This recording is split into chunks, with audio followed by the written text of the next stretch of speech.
You guys, last year against Kansas State, that was a weird game. Nobody expected what happened there. Talk about what you see out of Kansas State this year and what you can take from last year. How can you bring, bring a little bit of a different attack this year and go get the Wildcats this year? What we see from K State is kind of the same thing we always see from their type of program: an extremely disciplined team, an extremely physical team, a team that's gonna run the ball downhill extremely hard. And I think the biggest thing are an extremely physical team and an extremely disciplined team. Last year whenever we played them, we had multiple penalties. We had penalties on third downs where we had gotten stops, and then the penalties allowed them to move the sticks and things like that.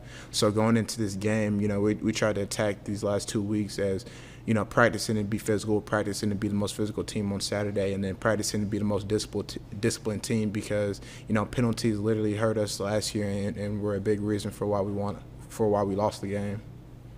Pat, thanks, man. Okay, Ryan Aber with the Oklahoman, and then Joe Bettner. Yeah, Pat.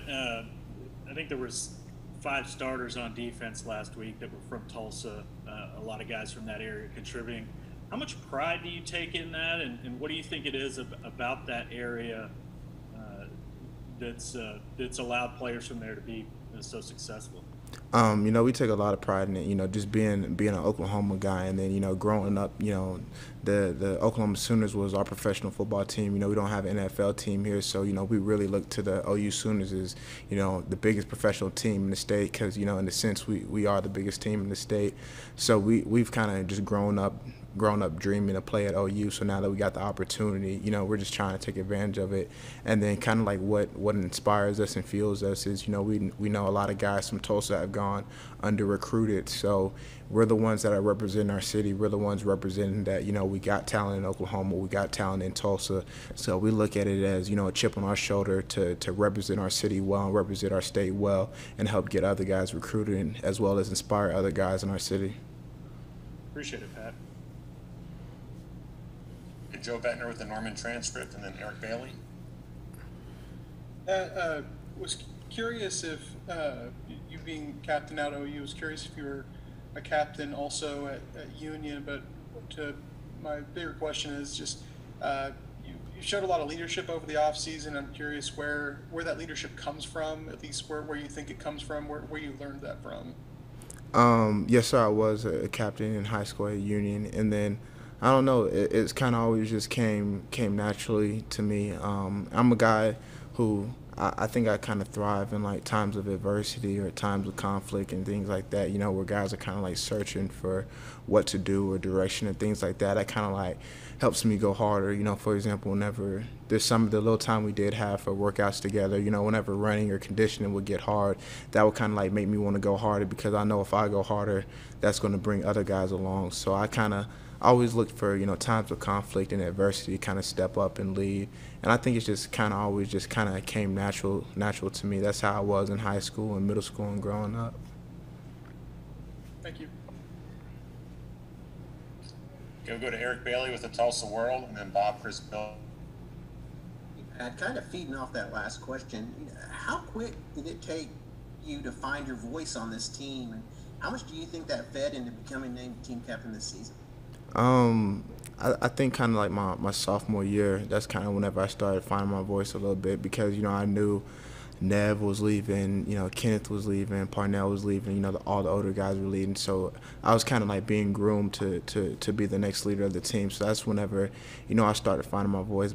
But, to be completely honest, sometimes I'll be thinking like, dang, where's Nev at? Where's K9 at? And then I'm like, oh, I'm the old guy now because it's still kind of, a surprise to us because we didn't get the offseason necessarily together. So sometimes, it's a little bit of a surprise to me as well as other guys on our team. But, yeah.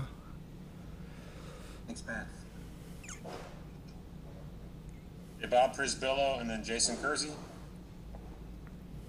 Yeah, Pat, going back to last year, you, Delarian, rarely left the field. Did that ever wear on you mentally or physically, and how have you seen the depth improve heading into this season?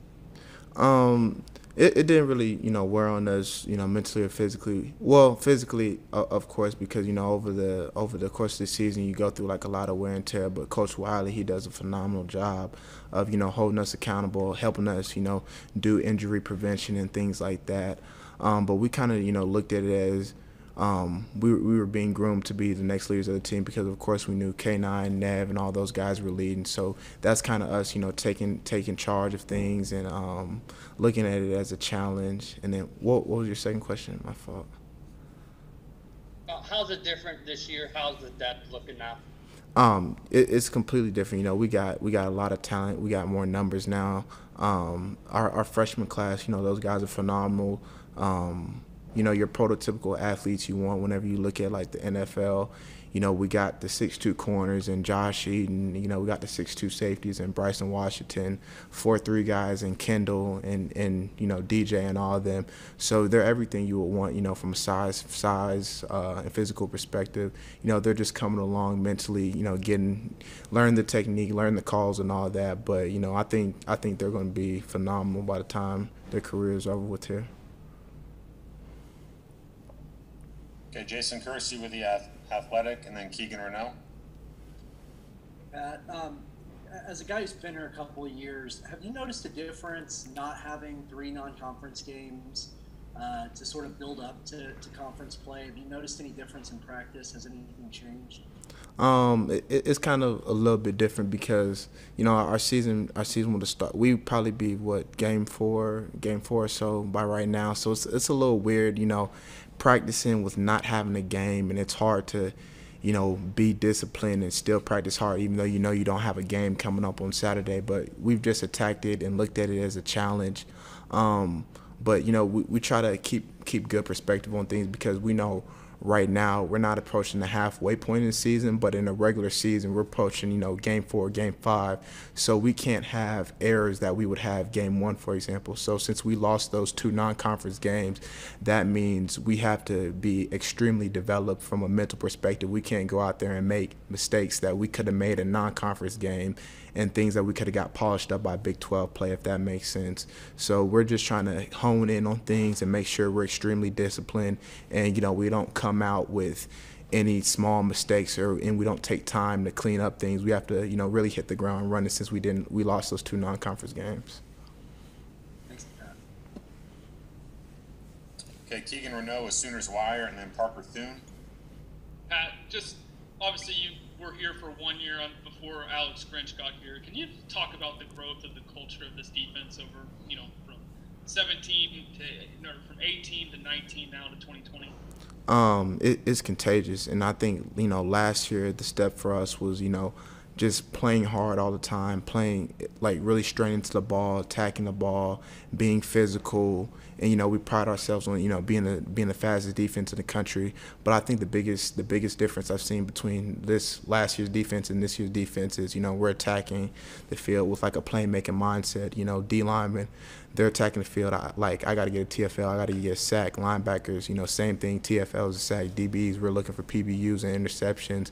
Of course, last game we still failed at reaching our at minimum 2 takeaways per game.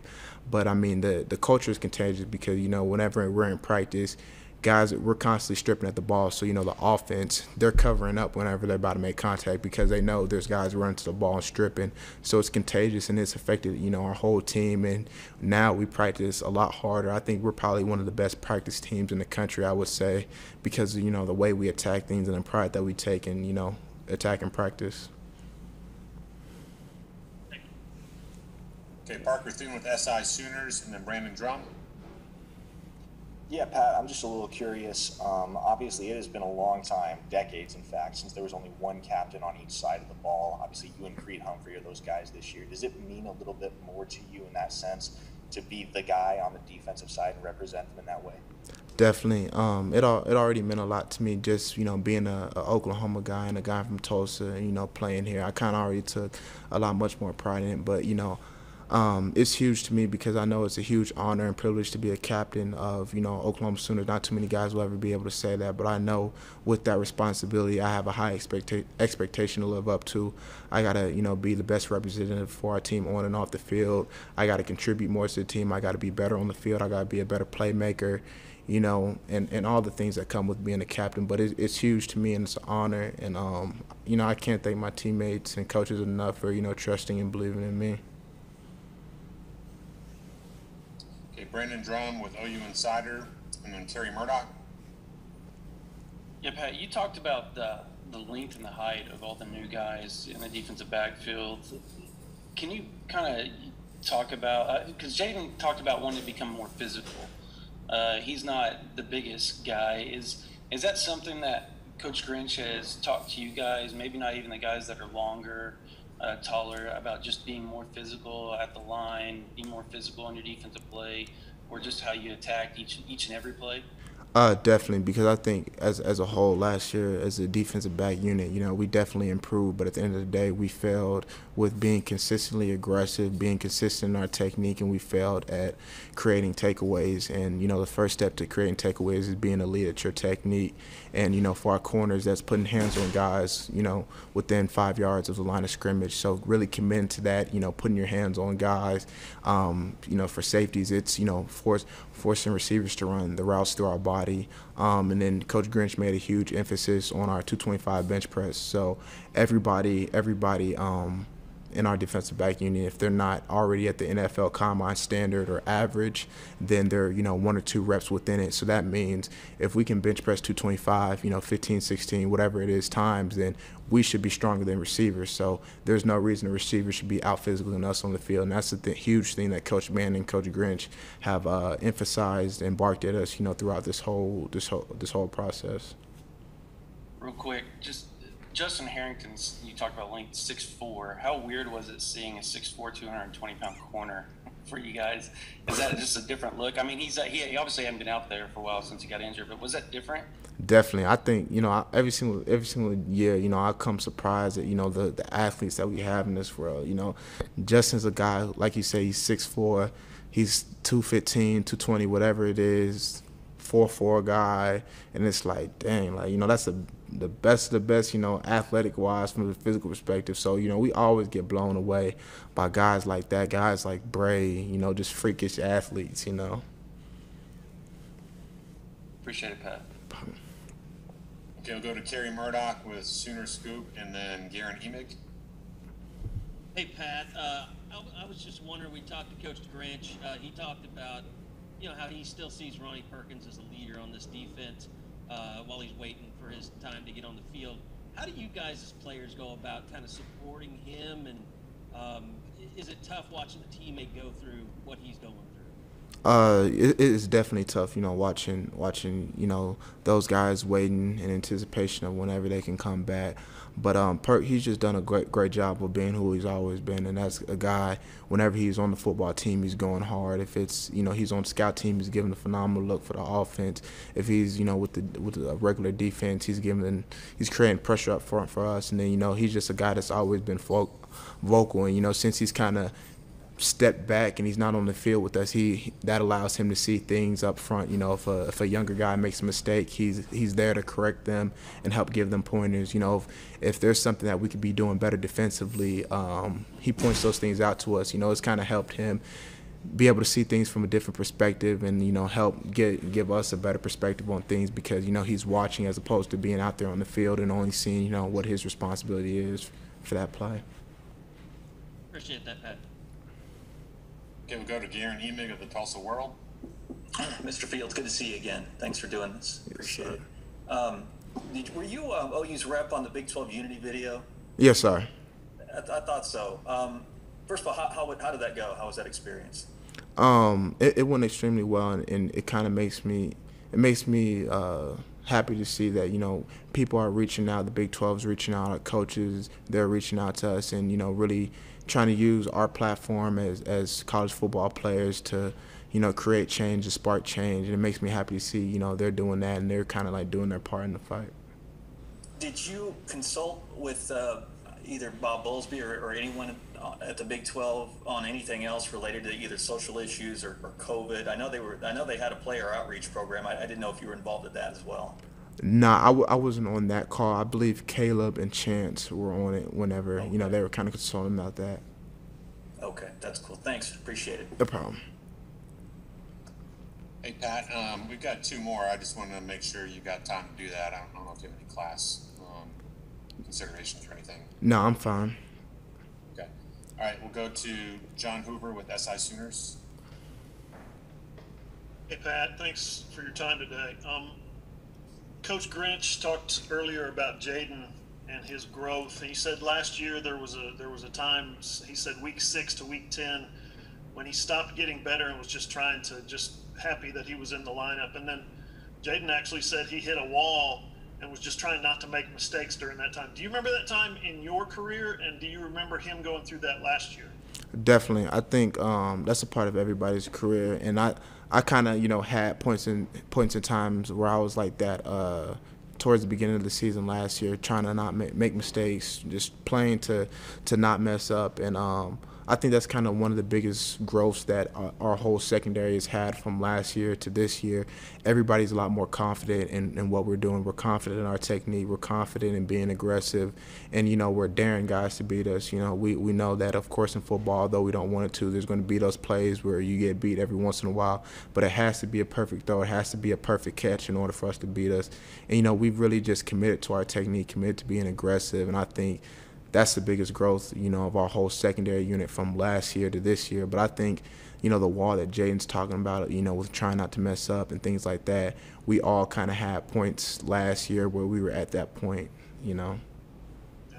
Thank you, Pat. Okay, and then back to Joe Bettner for a follow-up question. Hey, Pat, just want to ask you to kind of go back to your high school career. Trey Brown being a year ahead of you, you know, having a little bit more of a, I guess, had another star next to his name, but how much did he push you as far as, like, at the high school level, and as far as, like, you trying to get to the next level, seeing what he went through? Really, you know, with Trey and, you know, some of the other guys in his class, he really just showed me, along with other guys, that it was possible. Like, if I'm gonna be honest, growing up, like middle school, beginning of high school, like I didn't even like think it was possible to go Division I, Power 5, just because we didn't have guys doing it. We maybe had 15 guys every year that went Power 5 from Oklahoma. So, you know, whenever Trey and his class, they kind of exploded with that. They really showed us that it was possible, and that kind of like inspired and motivated me that much more, you know. And then on top of, you know, how Trey is, how phenomenal he is as a football player, that was just, you know, icing on the cake. But I think he really motivated and pushed me from just doing it. You know, he really showed me that it was possible. Like, it was possible to do this. And, you know, since we were only a year apart, you know, I see him every single day, so I kind of know the standard I need to be at in practice. Like, I know I got to be this type of playmaker, or I got to make these type of plays in order to do the same thing that he did.